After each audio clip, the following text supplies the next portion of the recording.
Jungkook smiles after Jimin is surprisingly silent, his hidden reasons revealed. Don't open that door, Jungkook. Please, just don't. The trembling plea echoed across the dimly lit corridor, where silence pressed down like suffocating velvet. Fluorescent lights above flickered, buzzing like insects about to die. Jungkook's hand froze, fingertips barely brushing the doorknob, cold metal biting against his skin. Behind him, Jimin stood motionless, his face pale as marble, lips parted as if still trying to form the next word, but none came. Jungkook turned slowly. Why? What's in there? Jimin didn't answer. He didn't move. He simply stared, eyes wide, unblinking, as if looking at something that wasn't there, or perhaps something only he could see. 2 hours earlier, everything had felt normal. Or at least, as normal as it could be when you've been part of a global phenomenon, shaped and scrutinized by the world's eyes. Jungkook had spent most of the afternoon in the studio, lost in the layering of harmonies and synth textures, the scent of freshly brewed coffee mingling with the faint trace of old wood and dust. Jimin hadn't said a word since arriving, his usual smile absent, replaced by a ghostly quiet that had settled around him like fog. It wasn't like him, not at all. Jungkook had laughed at first, trying to tease something out of him, playfully bumping shoulders, humming ridiculous notes. But Jimin's silence had felt heavy. Not annoyed or tired, something else. Something brittle and haunted. And when Jungkook finally said, "Taehyung, say something, you're freaking me out," Jimin just looked at him with those hollow eyes and whispered, "Don't ask me anything today." Now, standing outside the forgotten storage room in their old training building, long shut down and abandoned after the renovations, Jungkook felt that same chill from earlier creep along his spine. "Jimin," he said more gently, "I need to know." The silence stretched again, taut as wire. Jimin looked down. "I thought I buried it years ago." His voice cracked. It was the first thing he had said with any real weight in hours. His fingers trembled as he reached for Jungkook's arm, not to pull him back, but to steady himself. "You can't just say things like that and expect me to let it go," Jungkook said, more harshly than he meant to. Inside the room, something shifted. A faint sound, like the dragging of cloth or the creak of an old chair. Jungkook's breath caught. "I locked it away, I swear. I sealed it and walked away. But I think it followed me." There was no metaphor in his voice. The door creaked open before Jungkook even touched it. Air escaped from the crack like a sigh, thick with the scent of mold, dust, and something else, something coppery and metallic. The kind of smell that rooted itself in your lungs. The room was dark, lit only by a single sliver of light from the broken window. The shadows inside seemed to crawl. Jungkook stepped forward, and Jimin didn't stop him. The floor creaked beneath his boots. Forgotten boxes lined the walls, faded photographs, stained ballet shoes, mirrors cracked and curled with age, and at the center of it all an upright piano, old, familiar. Jungkook stepped closer. His fingers reached for the lid. He remembered this piano. Jimin used to play it during late practices, melodies in minor chords always alone. He opened the lid. There was something inside. Not music sheets, not keys. Photographs. Dozens of them torn, faded, stained. All of Jimin, all from years ago, some candid. Some too close, almost voyeuristic. All of them taken without consent. Jungkook felt his breath leave him in a rush. And beneath them, a letter. Yellowed paper, creased and torn at the edges. It smelled of age and something foul. Jungkook read the first line. "I told you I'd always be watching. Even if the world forgets you, I won't." Jimin sank to the floor, his hands over his ears. "I thought he was gone. I thought he died." Jungkook turned, heart pounding. "Who?" Jimin looked up, tears brimming in his eyes, his voice barely a whisper. "My first manager." And in that moment, something moved in the mirror behind them. Jungkook smiled, softly, bitterly. Not from humor, but from the grim realization that the silence he had feared was only the beginning. "I swear to you, he's dead." Jimin's voice trembled with something far more unsettling than fear, certainty. The kind that doesn't come from belief but from necessity. He needed it to be true. He needed the past to stay buried. Jungkook stood frozen, the photograph still in his hand, his pulse pounding like war drums in his ears. The air inside the room had shifted. It wasn't just the dust or the bitter stench of decay, it was something else. A presence, thick and watching like they weren't alone. "You need to explain this," Jungkook said, his voice low and tight. "Now." Jimin didn't meet his gaze. His eyes were locked on the mirror, the same mirror that had warped with age, its edges cracked like veins. It reflected the room in shattered pieces, but there, between the broken glass, a flicker moved again. "He used to make me play," Jimin said suddenly, quietly. "At night, when the others were gone, when you had all left the studio." The room went still. Jungkook's fingers curled around the edge of the piano. "Play." Jimin finally turned to look at him, and the weight in his gaze felt like drowning. "Music. For him. He said my sadness made the melodies taste better." "What the hell are you talking about?" Jungkook's voice cracked, part confusion, part fury, part dread. Jimin stood up slowly. "He told me no one would believe me, that I owed him everything for where we were going, for what we were becoming. He said I had the kind of sadness the world would love, and he needed to preserve it." The words twisted in Jungkook's gut like poison. "Why didn't you ever tell anyone?" "Because he made sure I couldn't." Jimin's hands balled into fists at his sides. "He filmed everything. He had dirt on staff, on trainees, even a producer. He kept it all, said if I spoke out, everything would go down, including you." Jungkook stared at him in disbelief, the gravity of it sinking like ice through his veins. "You were protecting me." "I was protecting all of us." Jungkook stepped back, shaking his head. "So you just let it happen?" "No," Jimin snapped, eyes flashing. "I endured it until I didn't have to, until he slipped up, until I found the files and sent them to someone who could take him down. That's when he disappeared. They said it was suicide. No funeral, no press. And now you think he's back." Jimin's voice was hoarse. "No, I think someone else found what he left behind, or maybe he never left."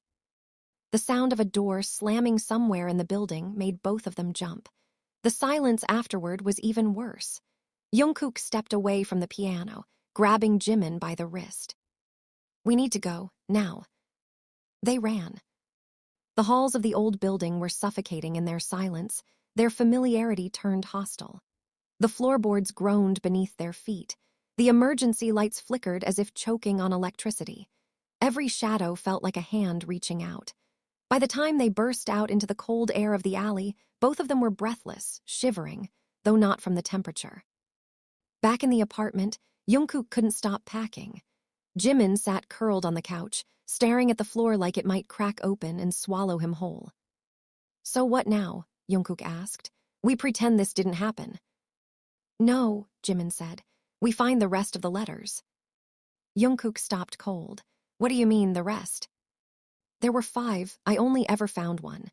The others, I think he left them behind. For me, like a game." "And you think they're still out there?" "I know they are." Jimin looked up. "And if we don't find them before someone else does, before whoever opened that room today, then everything he buried with those letters might rise again, including the parts of me I never wanted you to see." Jungkook crouched in front of him, reaching out slowly. "Jimin, I don't care about your past, I care about you." Jimin's eyes glistened. "You say that now." "Yeah, and I'll say it again tomorrow, and the next day." A long silence hung between them, tender and trembling, but it shattered with the buzz of Jungkook's phone. Unknown number. No caller ID. He hesitated, then answered. There was no voice. Only music. A piano. The exact melody Jimin used to play when they trained late at night. The one no one else had ever heard. Jungkook's blood ran cold. He held the phone out so Jimin could hear. Jimin went pale. "He called me last week," he whispered. "I didn't answer." The line cut, silence again. Then a message arrived. "I told you I'd always be watching." Jungkook's hands shook. The past wasn't just crawling back. It was already inside. The phone lay face down on the table like a dead thing, its screen still warm, as if the voice inside it had only stepped away for a breath. Jungkook broke the silence first. You should have told me he called. Jimin flinched, then laughed, short, bitter, hollow. And said what? Hey Jungkook, my abuser might be alive and playing my trauma like background music. That's not funny. I know, Jimin's smile collapsed. That's why I didn't say anything. Jungkook dragged a hand through his hair, packing again. You don't get to carry this alone. Not anymore. Jimin looked up sharply. Don't say that like it's easy. You don't know what it does to you, how it changes the way you hear silence. Every quiet room feels like a threat. Then stop protecting me, Jungkook shot back. Let me protect you for once. The words landed harder than either of them expected. Jimin's breath caught. His shoulders trembled, then stilled, as if he were forcing himself not to fall apart. You think I don't want that, Jimin whispered. You think I don't want to be normal, to laugh without checking over my shoulder. Jungkook stepped closer. Then tell me everything. No edits, no mercy. Jimin swallowed. He said pain makes art honest. He said if I ever smiled too freely, he'd remind me what it cost to be seen. Jungkook's jaw tightened. I swear if I ever see him. You won't, Jimin interrupted. Because he doesn't need to show his face. He hides behind systems, files, power, and now followers. What do you mean followers? Jimin stood up, packing now himself. When I sent the evidence years ago, it went to someone inside the company. I thought justice happened quietly, but what really happened is the evidence vanished. The scandal got buried, and I realized I wasn't the only one he'd done this to. Jungkook's chest tightened. Others. Trainees, staff, people who never made it. Some of them still message me anonymously. Some of them hate me for surviving. That's insane. That's the industry, Jimin said flatly. Another buzz cut through the room. This time it was Jimin's phone. He stared at it like it was a loaded gun. Jungkook reached over and took it. I'll answer. No, Jimin said immediately, panic flashing across his face. Don't. Jungkook met his eyes. I'm not scared. I am, Jimin said, voice breaking, because he knows how to turn people against themselves. Jungkook answered anyway. Say what you want, Jungkook said into the phone. I'm listening. A voice responded, not the same as before. Younger, calm, almost polite. You're not the one I called for. Jungkook felt his blood run cold. Who is this? Someone who understands what it costs to stay silent. Jimin's knees buckled. He grabbed the back of a chair to steady himself. You said silence was strength, the voice continued. But strength rots when it's hidden too long. Jungkook snapped, leave him alone. The voice chuckled softly. That's the thing, he's never been alone. The call ended. Jimin collapsed onto the couch, hands shaking violently now. He's testing me, seeing how far he can push before I break. Then don't break, Jungkook said fiercely. Expose him. You think it's that simple? Jimin snapped back, anger finally erupting. The moment I speak, they'll call me dramatic, unstable, ungrateful. They'll say I'm ruining careers. Let them, Jungkook said. I'll stand next to you.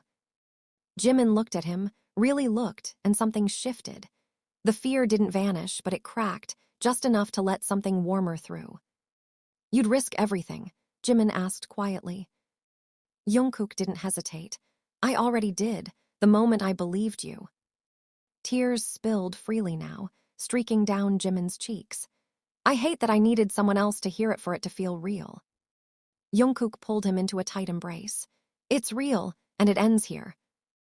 Later that night, Jimin sat at the piano in the apartment. His fingers hovered above the keys, trembling. I haven't played since the call, he admitted. Jungkook sat beside him. Play now. The melody that emerged wasn't sad.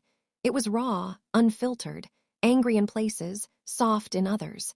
It told the truth without asking permission. When the final note faded, Jimin exhaled shakily. He can't take this from me anymore. Jungkook smiled, not because everything was fixed, but because something had finally been reclaimed.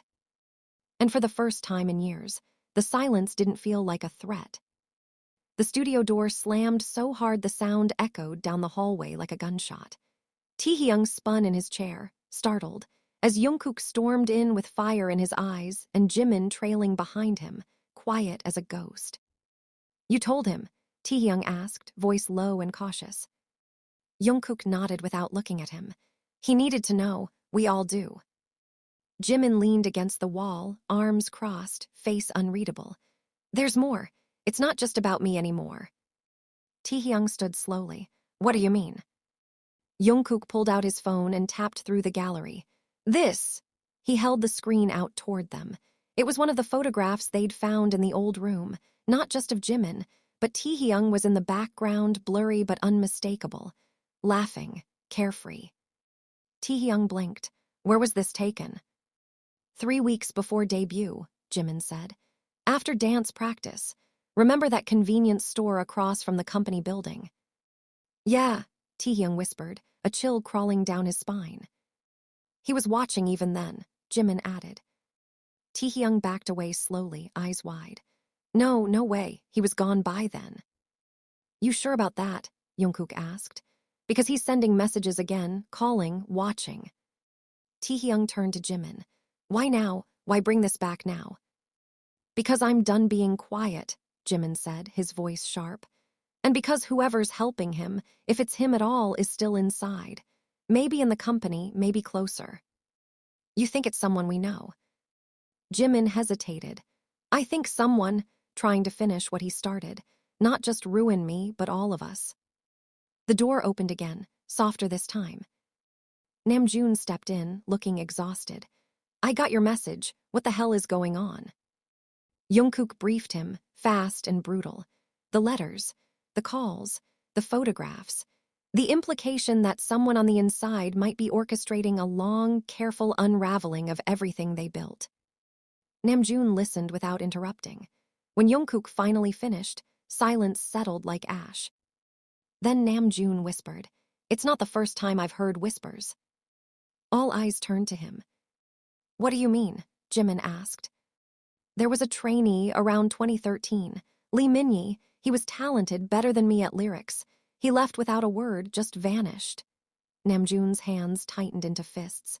"He came to me once, told me not to trust the ones who say they're protecting us. I thought he was paranoid. Now I'm not so sure." Jimin swallowed. "What happened to him?" "No one knows. His parents said he went abroad, but they wouldn't look me in the eye." "Then he could be." Jungkook trailed off, unsure how to finish. "Hurt, dead, or watching just like us," Jimin finished bitterly. Taehyung suddenly slammed his hand on the desk. "We're BTS. How did this happen under our noses?" "Because we were taught not to look," Namjoon replied. "They made us grateful for the pain, told us it was part of the dream." Silence again. Until Jimin spoke. "I got another message this morning." Jungkook's head snapped up. "Why didn't you tell me?" "Because it wasn't to me," Jimin said, pulling out his phone. "It was to my mother." The group went still. He handed the phone to Jungkook. The message was simple but devastating. "You raised a liar. Soon the world will know the truth." Jungkook's breath left him in a rush. "He's escalating." "He's going after our families now," Namjoon said. "This is war." Jimin looked up slowly, something fierce burning behind his eyes. "Then let's fight." Later that night, the group met in Jungkook's apartment, quiet, tense, electric with unease. Jin and Yoongi had joined by then, brought up to speed. Yoongi lit a cigarette by the window, blowing smoke out into the night. "You really think it's him, after all this time?" "Either him or someone continuing his legacy," Jimin said. "Why?" Jin asked. "What's the endgame?" "Control," Namjoon answered. "And if not that, chaos, power and secrets, revenge." They all went quiet again. Then Yoongi turned. "Then let's bring everything into the light, make our own documentary, tell the truth, all of it, with proof." "That would destroy us," Jin said. "It might save someone else," Jimin replied. Jungkook looked around at all of them, his brothers, his family. "Do we do this together?" One by one, they nodded. And then Jimin said the thing none of them wanted to believe. There's one more person who might be involved. Who? Taehyung asked. Jimin looked at him, then at the rest, his voice barely above a whisper. My therapist. The room erupted. What? Jungkook shouted, nearly knocking over a chair. Are you serious? Namjoon demanded. I trusted her, Jimin said, voice trembling. But the things I told her started showing up in those letters, word for word, phrases only I ever said in that room. She's still practicing, Yoongi asked. Jimin nodded. I stopped seeing her 2 months ago. I felt watched after every session. We confront her, Jungkook said immediately. Tomorrow. Jimin looked at him, terrified but resolute. And if she denies everything? Then we dig, Namjoon said, until there's nothing left to hide. The silence that followed wasn't empty. It was the sound of resolve hardening into armor. And somewhere in the shadows of the city, someone was listening. I trusted you with my mind, Jimin said coldly, his voice razor-thin and brittle. The therapist's office was pristine, too pristine. Sunlight filtered through spotless windows, soft instrumental music played in the background, and the scent of lavender tried too hard to calm. It felt artificial, like everything in the room was curated to appear safe. And yet, the tension was so thick Jungkook could barely breathe. Dr. Seo sat across from Jimin, legs crossed, face perfectly composed. Her pen paused just above her notepad. You came without an appointment, she said gently, but her eyes were scanning, measuring, calculating. I'm not here for therapy, Jimin snapped. I'm here for answers. Beside him, Jungkook remained standing, arms folded across his chest, his eyes locked on every movement the woman made. He was coiled, ready to spring. He didn't trust her. He didn't trust any of this. I don't understand, Dr. Seo said, though the slight twitch in her jaw betrayed her. You stopped coming and I respected your space. If something happened. Jimin cut her off. You told me I was safe here, that no one would hear what I said in this room. And you are. Then explain how exact words from our sessions ended up in anonymous messages sent to me, he hissed. Explain how someone knew the melody I hummed when I was 6, the way my voice breaks when I lie. Dr. Seo blinked. That's impossible. I've never shared your file with anyone. That would be a breach. Stop hiding behind your license, Jungkook growled. We don't care about protocol, we care about the truth. Dr. Seo met his gaze, and for a moment her expression changed. Something flickered across her eyes. Pity, fear, recognition. I've helped a lot of people, she said softly. Sometimes the wrong ones. Jimin's breath caught. What does that mean? Dr. Seo set her pen down carefully. A few years ago, I was approached by someone who claimed he worked in the industry, wanted me to counsel young talent. High pressure, high reward, fragile egos. I said yes. He paid well. He said it was about protecting the next generation. Describe him, Jungkook said quickly. Dr. Seo hesitated. I never saw his face. Bullshit. No, she said, louder now. He used intermediaries, always called from different numbers. He knew things, details about my clients I shouldn't have told anyone, things I only recorded in my personal notes. At first I thought he hacked me, but now, she swallowed. Now I think I was a test. Jimin stared at her. Did he ever mention me by name? Yes, she whispered, but he called you the anchor, said your silence was art. Jimin's knees almost buckled. Jungkook stepped in, gripping his arm. He said what? Dr. Seo's eyes dropped. He said as long as you remained unbroken, the others would follow. That if you ever spoke, everything would unravel. So you kept me quiet, Jimin said, voice shaking with fury. I tried to help you stay sane, she said defensively. I didn't know what I was part of at first. At first, Jungkook snapped. So what, you figured it out and just kept playing along? Dr. Seo stood. You don't know what they're capable of, the ones behind him. The ones who kept the door open long after he was gone. You think he was the only monster in the room. He was just the first one you saw. You're still complicit, Jimin said. You don't get to play victim. Maybe not, she said, her voice cracking. But I can help you now. I can tell you where to look. Jungkook narrowed his eyes. Why would you? Because I'm scared, she said, and because I know what comes next. What do you mean? She looked directly at Jimin. You've triggered a sequence. His system is still running. He built it to outlast him. Fail-safes, traps.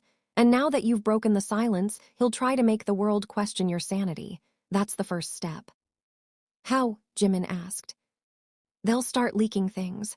Files, old videos, selective edits of therapy sessions, voice notes taken out of context. They'll build a narrative. Unstable idol loses grip on reality, starts blaming ghosts. Jungkook's face darkened. We won't let that happen. You can't stop the story, she said, but you can drown it in truth. She handed Jimin a slip of paper. This is a storage unit. I haven't been there in years. I kept everything, even the notes I was told to delete. Jimin took it slowly, his hands shaking. As they left, Jungkook turned to look at Dr. Seo one last time. If you're lying. I'm not, she whispered. But even if I were, the storm's already coming. Nothing you do now can stop that. Outside, the sky had darkened. Rain had begun to fall, slow and persistent. They didn't speak until they reached the car. Jimin stared at the slip of paper. I don't know if I can do this, he said. Jungkook reached over, took his hand. You don't have to do it alone. When they arrived at the storage facility, it was nearly midnight. The building loomed over them like a mausoleum, the only light coming from a flickering bulb near the entrance. The manager barely looked up as they passed, two hooded figures, silent and determined. Unit 514. Jungkook cracked the lock. Inside, dust danced in the light of their phones. Boxes lined the walls, stacked like tombstones. One box was labeled Clients Private. Jimin opened it slowly. Inside were files, photographs, audio cassettes, transcripts of sessions, some marked with red ink. Jungkook picked one up and froze. This is about Taehyung. Jimin's breath hitched. And this one's about Hoseok. He turned the page. And stopped. At the bottom, stapled to the corner of one page, was a photo. Grainy. A still from what looked like CCTV footage. It was Jimin, crying in the corner of a practice room. And standing in the doorway, half in shadow, was a man. Jungkook stared at it, and something clicked in his memory. I know that silhouette. Jimin's heart dropped. Who? Jungkook looked up slowly, his voice like gravel. One of our first stylists, the one who suddenly disappeared during debut promotions. Jimin's face went pale. They said she moved overseas. No, Jungkook whispered. She was pulled out because she saw too much. In the stillness of the storage unit, their world cracked wider. And behind them, somewhere deep in the corridors, a phone began to ring. Not theirs. Jungkook turned, flashlight raised. Another box, buried in the back. The phone inside was old, screen shattered, but it was ringing. Jimin reached for it. And when he answered, the voice said only one word. Checkmate. The voice from the phone was hollow, warped, distorted by time, signal, or design, but the word had been clear. Checkmate. Jimin dropped the device as if it burned him. The clang it made against the concrete floor echoed into the silence, swallowed by the walls of the storage unit that now felt more like a crypt. Jungkook crouched down. Eyes locked on the flickering screen. No caller ID, no timestamp, no trace, just silence now as if the word had never been spoken at all. But the damage was done. Checkmate. It wasn't just a threat. It was a declaration. Something had already happened. Something irreversible. Jimin grabbed the files from the box, suddenly frantic. He was watching us. This wasn't just about what happened back then. This is now, right now. Jungkook scanned through a folder marked with his own name.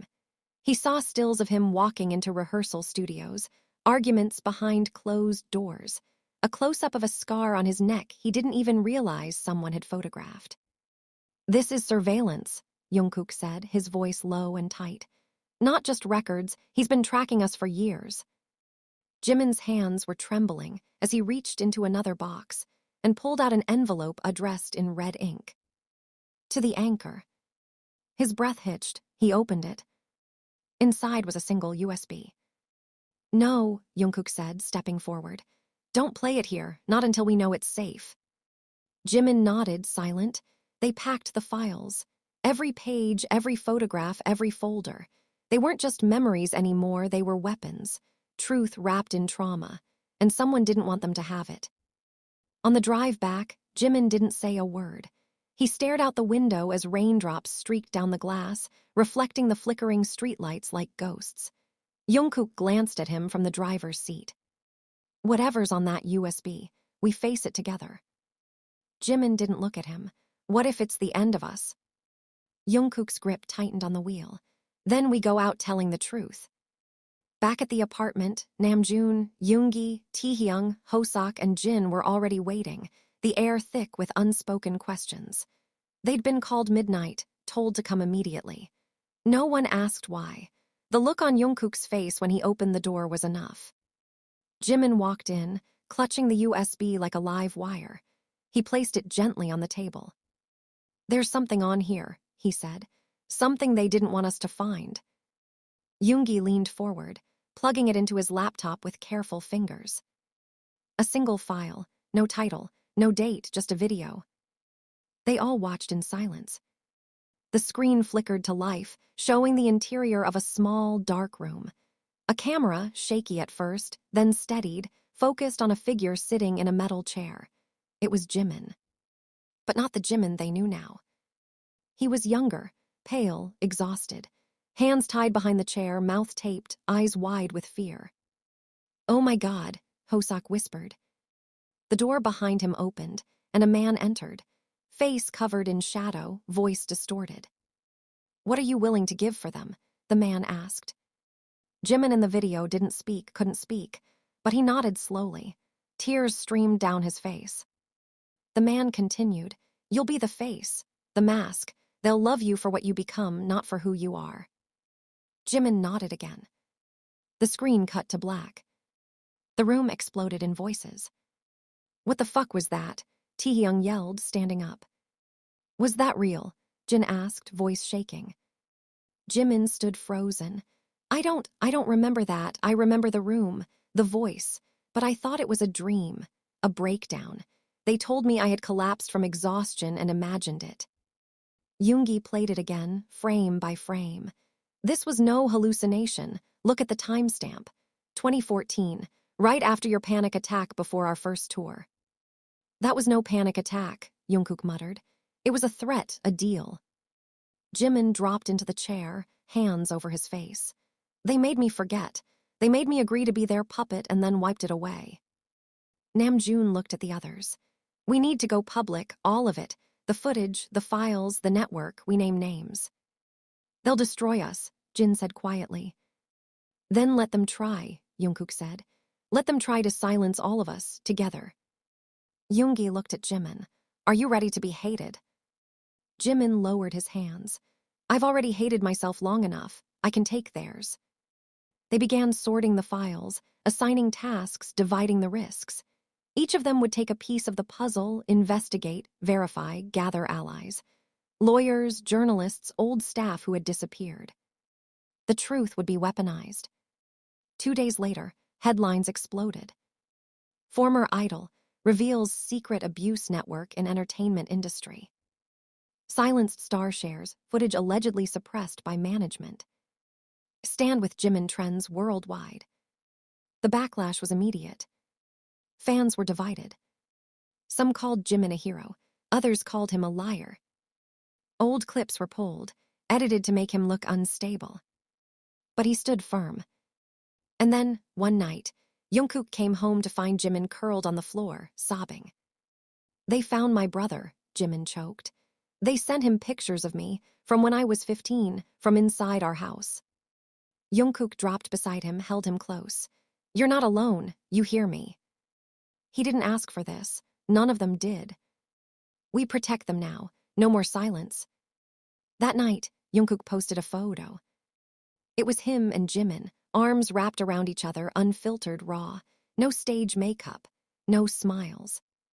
Just truth. Caption, "We're not perfect, but we're not afraid anymore." The world shook.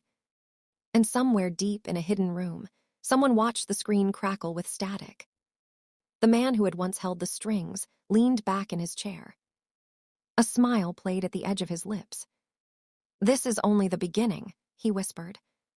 Then he clicked play on another video. And the next phase began. The city never slept, but tonight it felt like it held its breath. Headlines still glowed on every screen. News anchors dissected Jimin's footage with cold detachment. Fans camped online like soldiers, arguing, defending, accusing. Some cried betrayal. Others whispered relief. But in the center of the storm, Jimin stood still, bruised but standing. The living room was quiet now, littered with coffee cups, printouts, old letters, and hard drives, war trophies from a battle not yet won. Jungkook sat on the floor, his back against the couch, watching Jimin as he stared out the window. The morning light painted half his face gold. The other half remained in shadow. "He's not coming back, you know," Jungkook said softly. "I know," Jimin replied. "He never really left." Behind them, the rest of the group dozed. Yoongi with a laptop still open on his chest, Namjoon buried in notebooks filled with legal notes and timelines, Hoseok curled into a blanket on the floor. They stayed up all night again, together. "Do you regret it?" Jungkook asked. Jimin turned to him. "Which part?" "All of it," speaking out, revealing everything, letting the world see the ugliest version of you. Jimin thought for a long moment, then shook his head. "I regret letting him own my silence for so long." Jungkook reached for his hand. "You don't have to carry this anymore. None of us are going anywhere." Jimin gave a tired smile. "I know. That's the only reason I survived this." Their phones buzzed almost simultaneously. Yoongi stirred. "Something new," he muttered, rubbing his eyes. Jungkook opened the message first. His blood turned cold. "No," he whispered. Jimin grabbed his phone. "Read the same message. You thought exposure would end this, but I was never trying to hide. I only wanted you to speak. Now you have, so let's finish the story." Attached was a video file. Jungkook opened it slowly. It was a press conference. The setting looked recent. A familiar face stepped to the podium. Their former manager. Alive. Not only alive, but clean-shaven, suited, rehearsed. He looked directly into the camera. "To those making accusations against me," he began, "I offer forgiveness. Fame distorts memory. Trauma creates fantasy. Let them heal." He smiled, calm, composed. "I will be returning to the industry in an executive capacity, because true talent deserves to be discovered and protected." The feed ended. The silence that followed was different this time. Not stunned, not broken. Determined. Jimin stood slowly. "He's baiting us. He wants us angry. He wants us unstable. He wants to play God," Namjoon added grimly. "Rewrite the ending." "Then let's write ours first," Yoongi said, sitting up. Over the next week, they built something no one saw coming. A documentary. But not about the scandal. About survival. Uncut, unguarded. Every member sat in front of the camera, no stylists, no script. They spoke truths once buried under contracts and curated images. They spoke about pressure, about silence, about the cost of perfection. And when it aired, the world stopped. It wasn't dramatic. It was devastating. Real. Clips of Jimin, voice shaking as he said, "He told me my sadness was my brand." Jungkook, eyes red, confessing, "I used to watch him from across the room, wondering why he smiled like nothing was wrong." Taehyung, "We weren't just 7 boys chasing a dream. We were 7 boys trying to survive the machine built around it." Yoongi, "We're still here, and that's a miracle." And Jimin again, "I'm not here to destroy anyone. I'm here to live." Public opinion shifted, not overnight but with power. Real conversations began. Survivors came forward. Other artists spoke out. Quiet support turned into vocal demand for change. The man who once orchestrated their pain released a statement a week later. It was cold, legal, defensive. But it was drowned by the millions of voices rising up in support of Jimin and the others. The system that protected him cracked, then collapsed. And just like that, the game ended. Checkmate. Months passed. Jimin walked the beach alone one morning, the sky soft with early light. He took off his shoes, felt the cold sand beneath his feet. Jungkook caught up to him out of breath. "Taehyung, why didn't you wait for me?" Jimin smiled. "I needed to feel what it's like to walk without fear again." They walked in silence for a while. "What now?" Jungkook asked. "We rebuild," Jimin said. "Not the image, the self." Jungkook nodded. "Together." "Always." The waves whispered. And Jimin smiled, real unafraid. For the first time in years, it was his own.